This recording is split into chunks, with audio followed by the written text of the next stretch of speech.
All right, Chaz, let's get right to it. It was supposed to be Sacramento. On paper, it was that series against the last place A's in a minor league ballpark when the Mets were busy losing 8 in a row. That's when the Reds were supposed to make their move. Instead, when they were in California, they got swept, and they waited.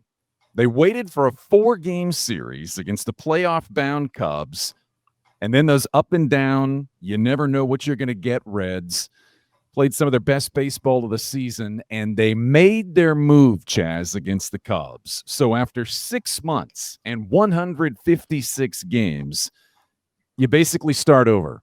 The Reds have a 6-game season to make the playoffs. Chaz, I ask you, how did we get here? I really do think it kind of comes down and boils down to this small sample size that we're looking at.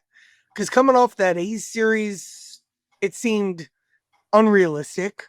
Even like Hunter Greene's complete game on Thursday that had the context of, all right, nice moment, Reds stay alive. But it didn't start to really feel real until Saturday. And there was some of it on Friday too. But Saturday was a ratcheting up point. Sunday obviously was the huge one. And now the beauty of it is now Tuesday, it's going to be firing on all systems go from that perspective. It's going to be a fun series. It's going to be a big week. But when we look back at the Reds and the story of this season, I feel like at the end of the day, it's just going to kind of start last Thursday with Hunter Greene's complete game shutout and then end however it ends. We always look for points. You call them turning points or whatever. You said it, ratchet it up against the Cubs. I agree with that, and I think you're exactly right. You know, the Reds don't have a lot of 4-game sweeps on the books in the last 10 years or so. It just doesn't happen much. But they got one that matches their longest winning streak of the season at 5 games, and they got that at the time they absolutely needed it the most. Welcome to Power Stacks, proud members of the Growler Podcast Network. Coming up on the show, we talked about him a lot. We talked about him at the start of the season, but the conversation right now, at the moment, that conversation is very different about Spencer Steer. That's coming up in just a bit. Also, Tito likes to play cards. We know that.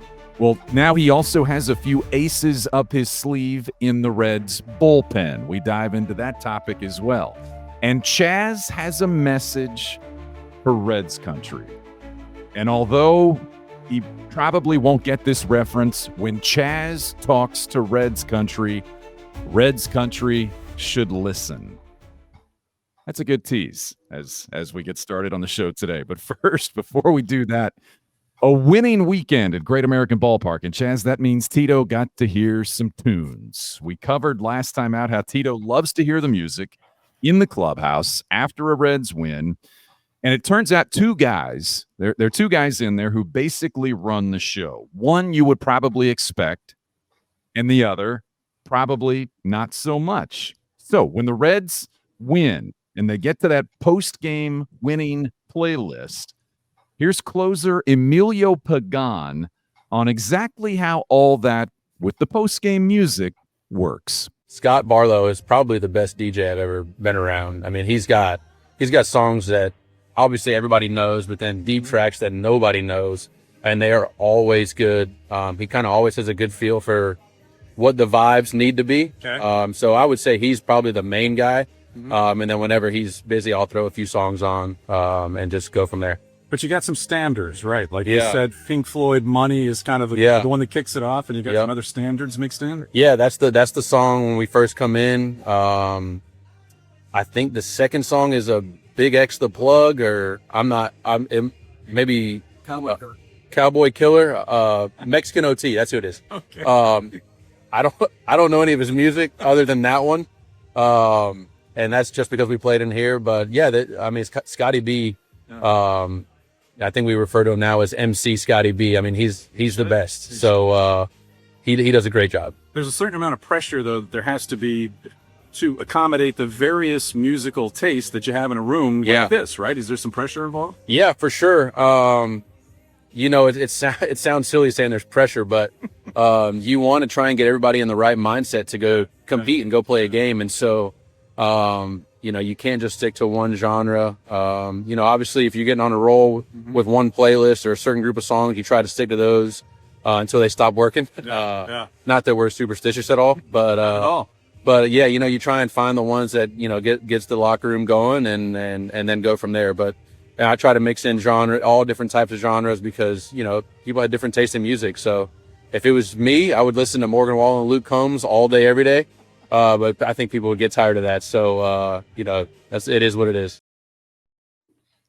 All right. So the point is the music was on this weekend at Great America Ballpark, and that's how it happens. But I'll say this, after Pink Floyd, he lost me. Cowboy X or whatever else that was, I was out on that. But I love the fact that those guys do that. MC Scotty B, would you have ever guessed that Scott Barlow was the guy they looked to satisfy all these various musical tastes? You know what? I'm not that surprised. He's known for kind of being one of those fun, goofy, smart personalities. Has one of the best nicknames on the team. I believe this was his nickname in Kansas City. It hasn't carried over. But Scoots Magoots. So DJ Scoots Magoots kind of has a nice ring to it. And that's kind of the beauty of it too. It really does take all 26, now 28 guys on the roster. All right, that's good. DJ Scoots Magoots, or MC Scotty B. I talked to him. He says he does not have any musical gifts of his own. He does not play or sing or perform. He's just got a good catalog, got a deep catalog and an appreciation for different types of music, and likes to do that in the postgame clubhouse. So that just kind of sets the tone for where we are right now with the Reds. They're winning, and right now they may, or they at least have the opportunity to win their way to the wild card in the National League. So Chaz, my bell didn't work. Oh, wow. That's a total malfunction. As we shift gears now to the leadoff spot, and we talk about this team and where they are right now, let's do this. I love this story. I'm going to let you tell it, but I love this story because Spencer Steer now leads a team in home runs, had 3 in 2 days against the Cubs.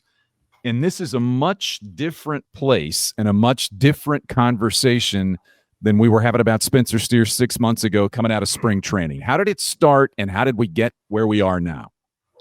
Well, I think it started in the offseason when the Reds were interested, were trying to find that power-hitting right-handed bat. And they did end up with Austin Hayes, but this isn't as much about Austin. Where the Reds really ended was a place where they needed that type of player to come from within. And there was a lot of expectations, the wrong word, but responsibility, I think is where I'm going for, thrown on to Spencer Steer to be that guy. Mm-hmm. And then I don't know that many guys from an injury perspective have kind of had more thrown on their plate than Spencer Steer did this season for a guy who's never been on the injured list. So he played through that shoulder injury for most of 2024, came back up in spring training. He couldn't throw. He talked his way onto the opening day roster. He'd play every day as the DH while he was relearning how to throw kind of in the early afternoons before going about his game prep.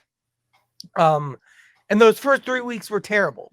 But as Terry Francona says, and he's right, since he started playing the field again, it's about a 777 OPS for Spencer Steer. Flat out solid, but it hasn't been that straightforward. He's been banged up all summer with the leg. Now it's a rib issue he's dealt with. There's been a neck that's popped up. It's been a bunch of little things. It's been a bunch of highs and lows. There was the point we heard him say, I wonder if I'm just not that good anymore. The power was zapped. And the power really was zapped, was gone for the first 2 months of the season plus. But for Steer to heat up the way he is at this unbelievably meaningful juncture of the year, when I think of this run that got the Reds back in the race, Steer's going to be right at the top of that list of people who got them there. I keep going back to the fact, how many times did we hear Tito say he probably shouldn't be playing? He said that about a couple of guys, but he said that about Steer right from the start. And the interview that you did with him early in the season that we ran on this show, where he said, I'm learning, I'm having to teach my body how to throw, because when I throw the way I threw previously, my body freaks out and shuts down because of the injury. So I'm learning how to throw. I shouldn't be playing, but I'm going to DH, and then I'm going to play first base. And then it got better. And then you get to the point in the season after he wondered whether he was good or not, that he now leads the team in home runs. And I loved about the series against Chicago, Francona always says when we ask about this point in the season, he says, look, you can't change who you are. At this point of the season, you are who you are as a team or individually. But what the Reds did, they kind of did change because they're not a home run hitting team. But across 2 games, they hit 8 home runs. Steer had 3 of them. And now he's got 21 on the season and looks like he's someone who could help the Reds pull this thing across the finish line if he continues to swing it the way that he has. And the respect and the leadership that he carries in the clubhouse, mostly quietly, but to see him battle through what he's done all year, and there's a couple of guys who've done that, but to see him do that, that's, like you said, showing up at the right time for this team. Let's preview a 2026 podcast topic. Do it. We know who the leaders of this team are: Lux Trevino, and then Austin Hayes, Emilio Pagan, Nick Martinez, etc. Especially like Hayes, Pagan, Martinez, they're going to be free agents, and I believe there are a couple other of the Reds veterans who are going to be free agents as well. And because of maybe some potential payroll limitations, because of a lot of these guys who debuted in 2023 are going to start to make some more money in arbitration. The Reds might kind of be reached to the point where, all right, like these guys are going to have to kind of lead themselves. And Spencer Steer, to me, is the top of that list in terms of just natural leaders in that clubhouse who it kind of could become their team from a perspective in terms of running the room. And he certainly has that respect in there in the clubhouse. Yes, he does. And you brought up Pagan and his status over the weekend, after he closed out a couple of those games against the Cubs and was asked about the situation, where the Reds are, the time of year, the crowd. He said, this is why I signed here, to feel this here, to help achieve this for this group and this city. And he's enjoying this as much as anybody because everyone thought this was possible. But a few weeks ago, no one did. Now it's possible, and you've got guys doing things like they're doing and saying things like that Emilio Pagan said after one of those games against Chicago.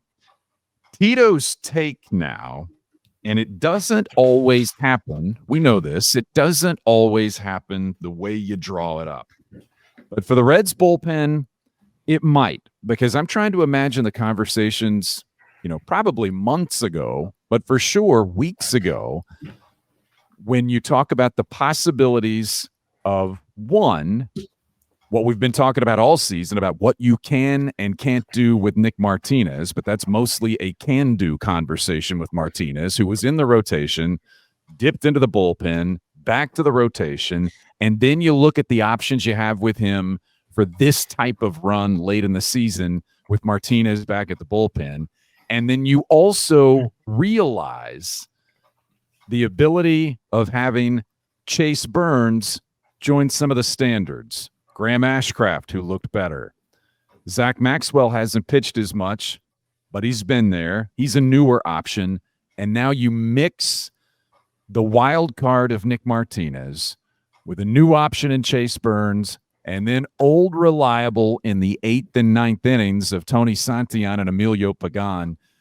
What did you see in the Cubs series as Tito kind of for the first time played through those options and played the cards the way that he played them, pardon the pun? He managed it differently. It was pretty cool. It was very well done, managing the game aggressively with the starter to get the ball to Burns on Saturday, Martinez on Sunday, because those guys are, aside from Santillan and Pagan, and you can make the case they're right up there with them in terms of reliability, in terms of dynamic ability, in terms of just what we've seen from them. You want to get the ball in those guys' hands, but it's about, all right, if you do it today, what does it mean for tomorrow? Well, we've reached the point in the season where today was the focus. And there was even a small thing with Chase Burns. They were giving him 3 days rest at first, then in between relief appearances. Then they gave him 2 days rest when he pitched on Saturday. So it's creeping up. And, Burns wasn't perfect on Saturday, but being the bridge that he was, being the option against left-handed hitters that he was, he's clearly continuing to get more comfortable. Again, he faded a bit down the stretch in his outing on Saturday, but then there was Santillan right behind him, like Tony always is. Just a terrific, I'm going to say all-star caliber season from Tony, but not a half when you look at the whole season. But kind of the moving pieces, the wild cards, like you said, are Burns and Martinez. We know that Martinez is up for whatever, but they have to manage Burns. They have to be careful with Burns. And also Burns is still learning what he's doing. Here's Chase Burns talking about what his role is and how he's approaching it.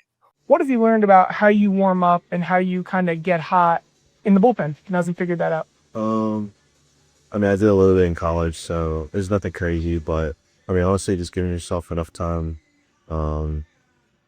couple innings before, just kind of mid-state preparing, and then obviously before the game, just stretching, and then you're still good. Are you, I know, or I understand a lot of guys do different things. They do plyo balls, they run, they stretch. What are you doing during the game? Yeah, it's just normal, pretty much for everybody else, but I'll do some plyo balls, do some bands, kind of just but I do my starting routine, just kind of shorten it in a smaller time frame. You gotten any advice from a guy like Graham? He's done it, or you got a couple former starters in there? Yeah, I always ask Martinez. Just remember, he's done both, so he's always coming up to me and telling me, hey, move around a little bit, or stay ready, stuff like that. You showed some fire after the strikeout in the 7th yesterday. Kind of what is the bullpen hype, amped upness that you feel out there? Honestly, I did a lot in college, and Martinez is trying to bring it out of me. So, it just comes out naturally. So, well, what did Nick tell you? Now we have a handshake where we just high five and then yell at each other, and so he's always telling me to bring the dog out. So, I'm trying to slowly get comfortable enough to be able to do that. So, I believe in that. You believe in that? Maybe we'll see. Yeah, depends. Thanks, Chase. Yeah, appreciate you. There are the clips. Look up the clips of Chase Burns' wild celebrations in college. And Nick Martinez has been like, where is that, man? Let's go. Let's get bullpen Chase Burns right here.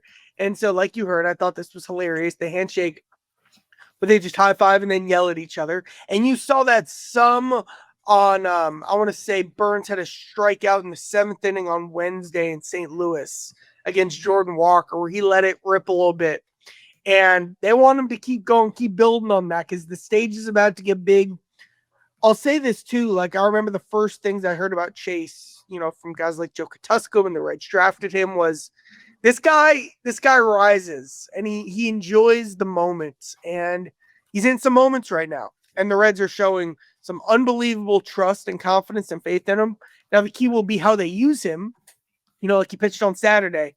Is he available on Monday? Or I guess Monday's off, so it should be available on Tuesday. But keep going through that schedule. We'll see. They're taking it very day by day. Derek Johnson said, hey, Chase, we're checking in. How you feeling? How you recovering? What do you feel like you can offer? They do want to keep it a multi-inning role. But in huge games, Chase is the guy, or a guy, clearly they're trying to get the ball to.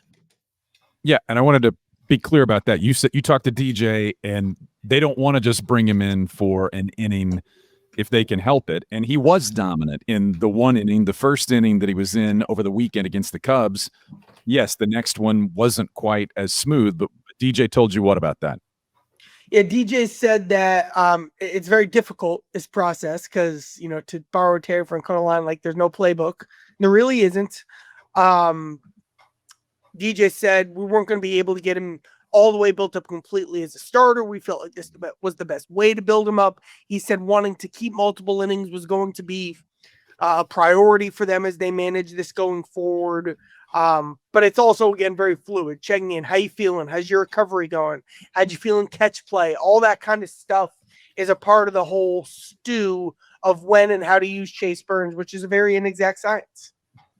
It is, but I love that Martinez said, bring that dog out. Emilio Pagan said post-game after one of the wins against Chicago, he said Burns is a savage.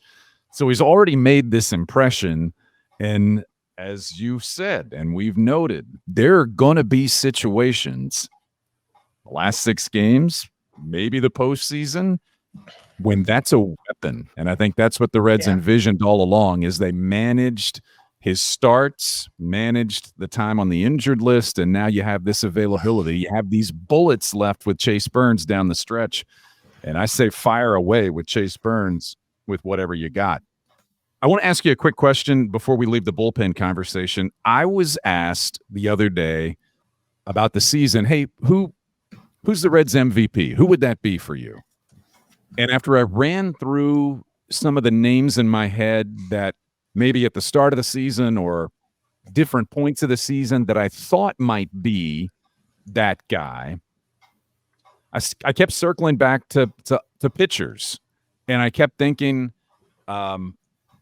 in terms of consistency and the magnitude of the situations in which he performs and what he's done for this team.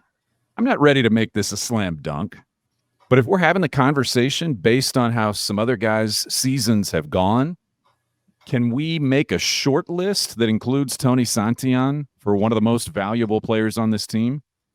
I love it.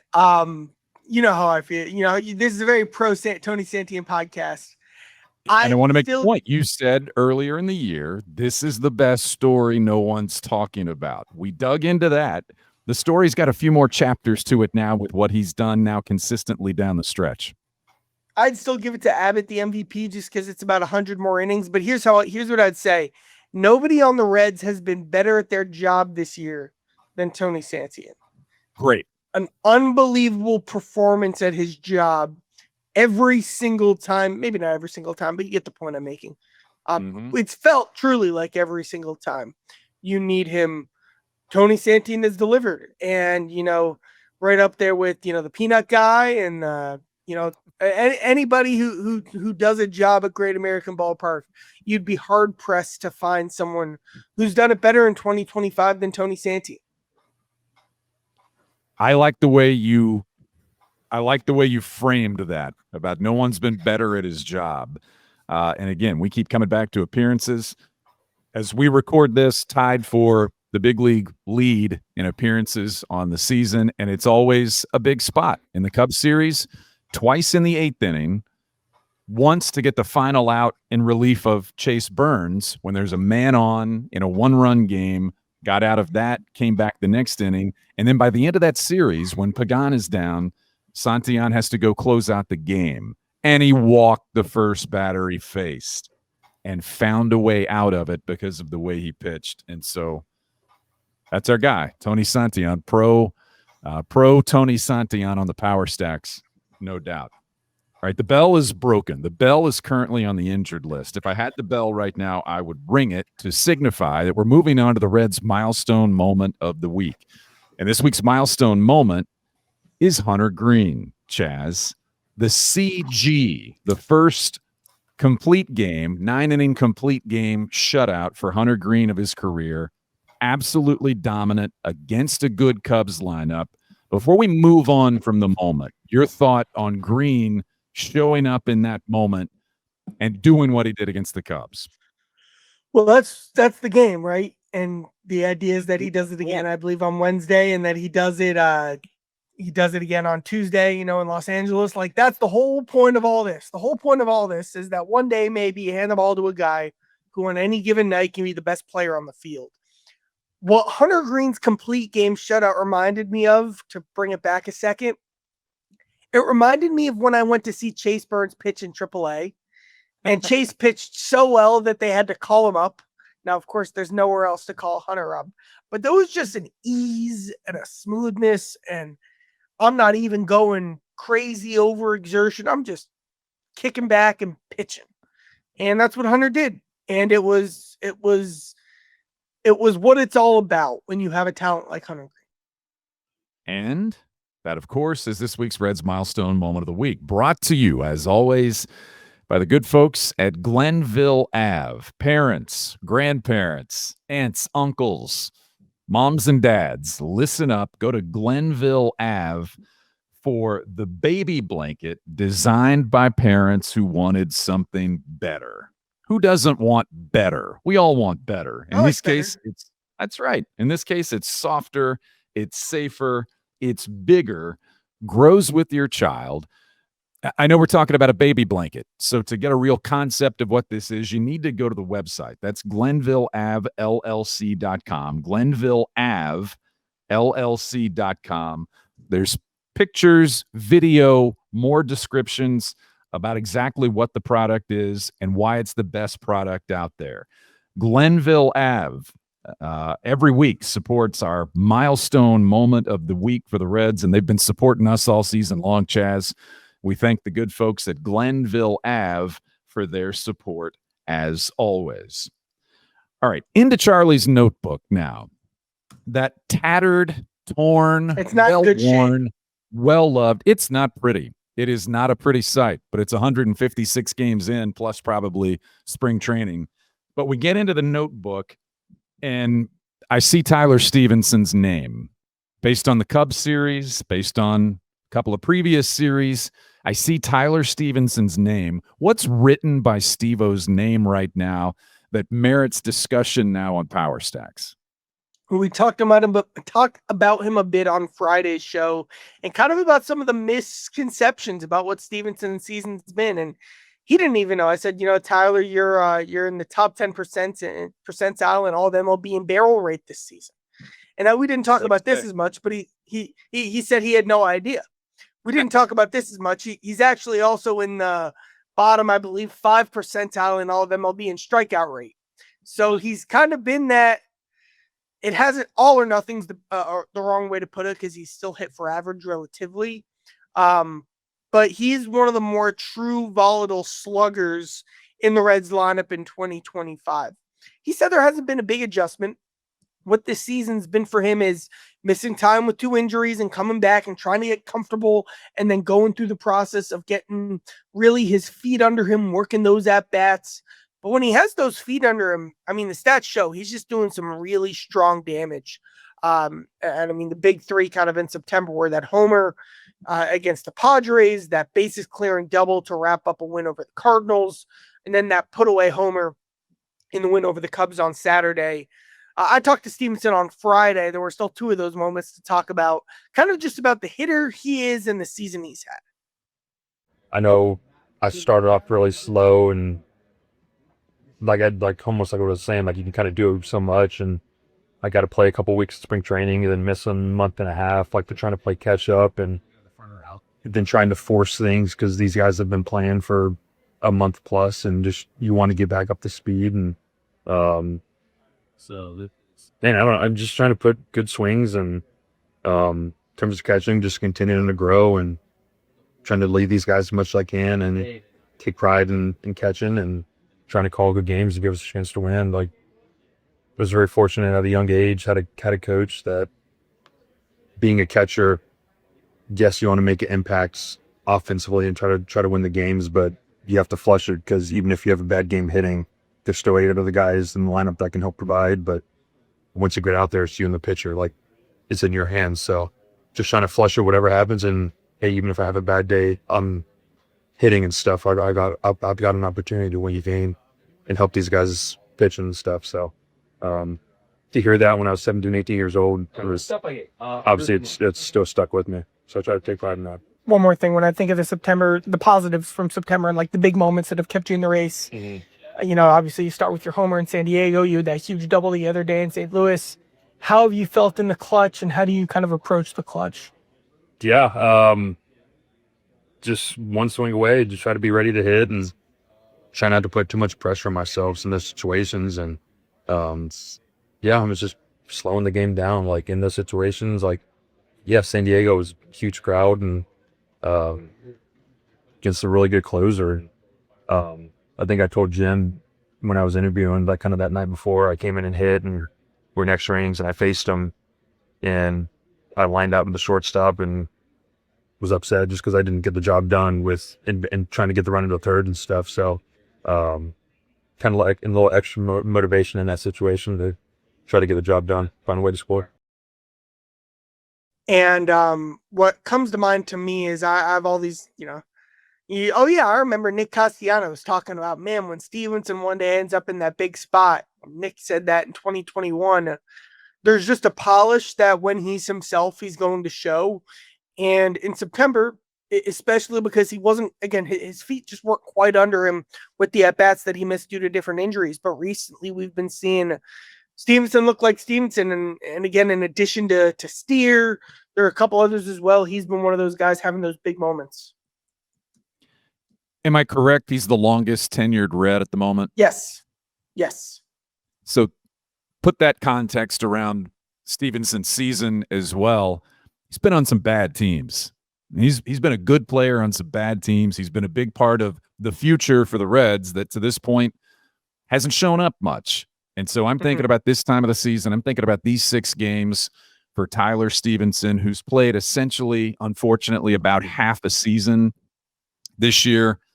And the moments that he's had, the moments that I hope he still has, because of the time that he's put in, because of having been here and been that guy for as long as he has, kudos to Steve-O for battling the way that he has the injuries. And I'm certain even now that the thumb still is an entirely unpleasant experience. And somebody caught him on a follow through the other night on the glove. And I thought, oh man, because you saw him double over and shake his hand. And I thought the guy's got a fractured thumb still, and he's back there doing what he's doing. So it's been great. It's been great to see. In terms of the lineup, and we've talked about the options and the cards that Tito can play in the bullpen. What about the lineup? Because Austin Hayes missed a couple of games in the Chicago series with back spasms. Tito said on Sunday, hopefully, they worked on him all day Saturday, all day Sunday. He gets the off day Monday, so they hope he's okay to be back in the mix when they start the next series, the final series at Great American Ballpark. But we didn't see a ton of Sal Stewart, in part because Steer got hot and was back at first base on a regular basis. But what is Sal Stewart's role, do you think, in these all-important games down the stretch? That's the question, right? Terry Francona talking about managing urgency versus patience and consistency with some of the guys who had been with the team all season. It seems like they're going to want to give Ke'Bryan Hayes as many chances as possible at third base, even though he has cooled off, valuing defensively, kind of coming back full circle with that point. Lux has had some nice moments, but the spot for Stewart would be Steer's spot at first, but now Steer's hot, or Lux. And they've stuck with Lux. They prioritized his polished presence at the plate. But the question to me is, do they start to use Sal more as a pinch hitter? That's kind of like the final piece of the puzzle here with the Terry Francona aggressiveness matrix. And he did it some on Saturday. But when you prioritize defense in your lineup, is there still a point in these games where you would sub in a right-handed hitter for another right-handed hitter? That, to me, is a fascinating development to track from a management perspective over the next week.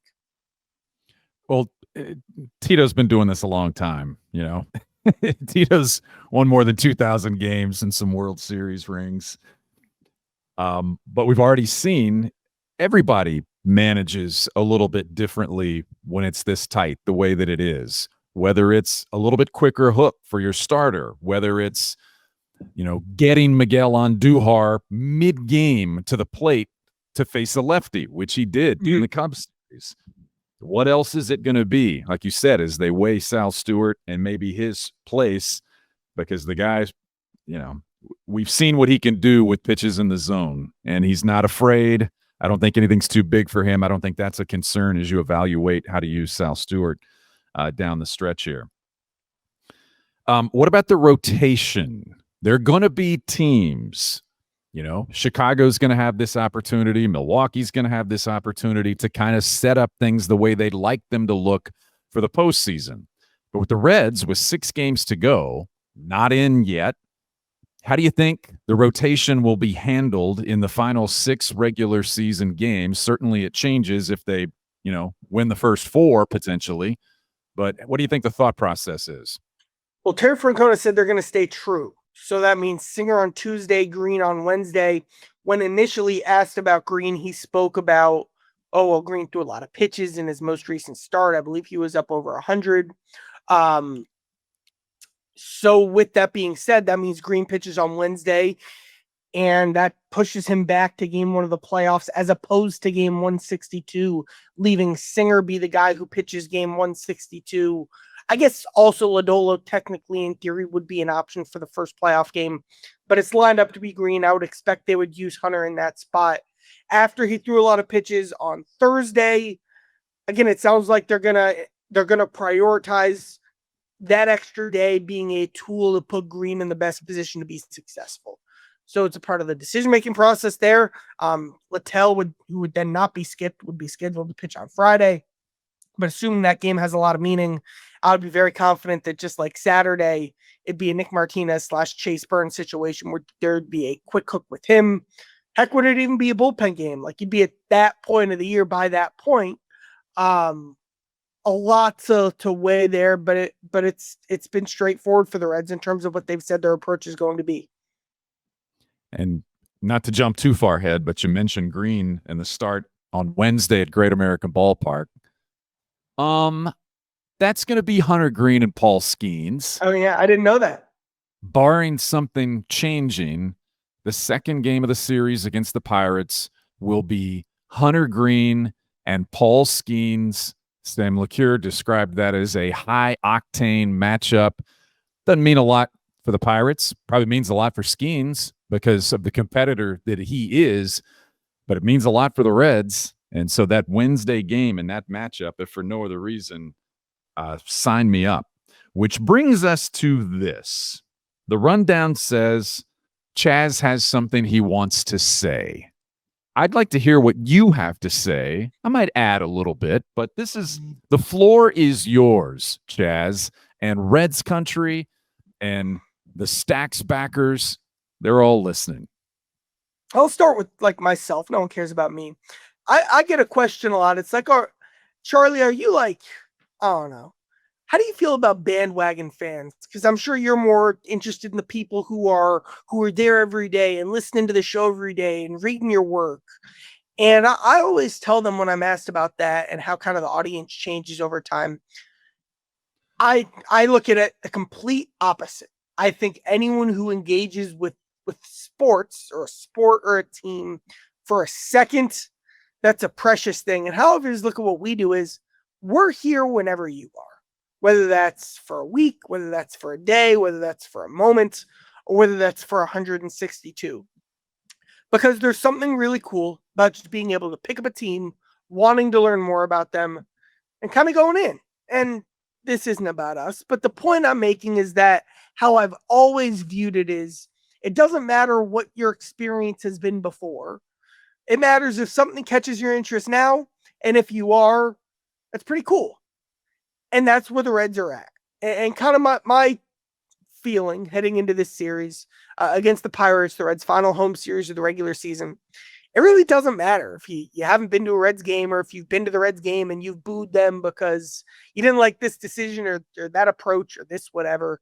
Doesn't matter if you've complained about the home run swings. It doesn't matter if you've given up on the team 5 times this season and said they have no chance to make the playoffs. Because if the Reds teach us one thing over the last 25 years, it's that these moments are pretty precious and to not take them for granted. I feel that way when I cover it. It's a big opportunity to cover these types of stories that the Reds don't get enough of. And they truly have it this week. And that's cool. That's something to get excited about. That's something to kind of have its moment in the spotlight this week. And there's a place for everyone here to kind of step right in and follow the Reds. It's a great baseball town. I've been telling the Reds all year for years that, man, you should see this place when it really gets going. And I think this week has the potential to be that. So I'm hopeful to see that, and it should be fun. I can't tell you the number of times on the postgame show, a couple of times in this most recent series against the Cubs, and then certainly throughout the year when there have been bigger crowds and the energy is there in the ballpark. Players pointed out, and they don't just say it, they're not trying necessarily to communicate a message. They just can't help themselves. When you're in it and you feel it, you want to acknowledge it and acknowledge what a difference it makes. And that's what they've said. That's what they said this week against the Cubs when on Friday, Saturday, and Sunday, crowds were good. Wasn't packed. I think it was anywhere from 25 to 31 across those 3 days.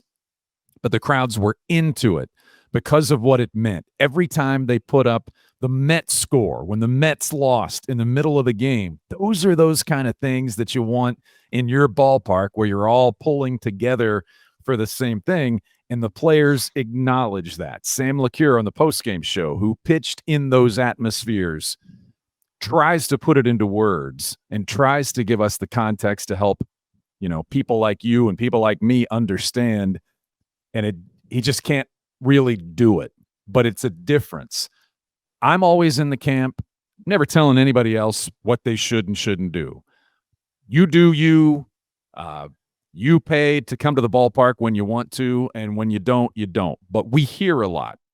You get a lot of feedback on the coverage you do. We get feedback. A lot of it's face-to-face down at the pre- and post-game set where people say they complain about this and they complain about that, but they say, if they would just do this, I can't wait, or well, here's your chance. As you said, here's your chance. You got 3 home games. And the Reds, after 156 games of some frustrating games at times and some frustrating moments, your Cincinnati Reds now control their playoff destiny. If they win, they get in. If they don't, and the Mets win more, they don't. But these are 3 games, as you said. I would recommend taking this in and coming and tasting and experiencing something that we can all be a part of. And you hear the guys in the clubhouse talk about it. I'm not trying to sell tickets. I'm not trying to be a homer. I'm just saying we all love sports. And these games and these moments have the opportunity to be great sports memories and moments in Cincinnati. And again, it's not just for the diehards. It really doesn't matter what your previous 2025 Reds experience is. The beauty of baseball, right? Not to quote Field of Dreams, but you can pick it up after 10 years. You hadn't watched the Reds since the 2013 wild card game. Well, here they are. They're here. They're a constant presence. And you'd like more moments where you could come in and make that splash looking at the Reds in their recent history. But this is one of them, and it's pretty cool. All right, so here's what's left. The chase picks up on Tuesday. As we said, the Reds get the Pirates for 3 games at home. Pittsburgh has had that E by their name for eliminated in the standings for a long time now. They did win 2 of 3 over the weekend at home against the A's, but before that, they'd lost a bunch. I mean, it's what you would expect for the Pirates. Great players, Paul Skeens, and some others. You never underestimate anybody, but they've been in kind of what you expect a team in that position to be in at this point in the season. Tuesday, Wednesday, Thursday, and again, Brady Singer, who's been as good as anybody in the Reds rotation for the last 2 months, kicks things off. Hunter Greene and Paul Skeens, your marquee matchup on Wednesday. The Mets are also off on Monday. They play the next 3 games, Tuesday, Wednesday, Thursday, and they play their final 6 games all on the road. But they start at Wrigley Field in Chicago against a Cubs team that obviously is already in, but I would suspect is also quite irritated by how things played out, being swept in 4 games in Cincinnati. I think that's a factor for what the Mets will see and what they'll compete against when they get to Chicago. And it's a point, too, where it's funny, the Reds, I don't feel like their schedules is relevant because they've done great against the bad teams and they've done great against the good teams. They haven't lived up to expectations against the bad teams on their schedule. The Mets, I think the Marlins are a sneaky bad matchup for them, but are the Mets team whose schedule is even relevant right now because of how they've been controlling their own whatever this mess is going on with them feels self-inflicted. So I don't even know how to look at these very small sample sizes in terms of series because of these teams involved and what their resumes tell us. I'm fired up. Good show. Chaz, we'll see you at the ballpark. Thanks to producer Kent for all the hard work, as always, behind the scenes. It is late September, and Power Stacks has got it covered for you. Thanks for listening or watching, and we'll see you next time.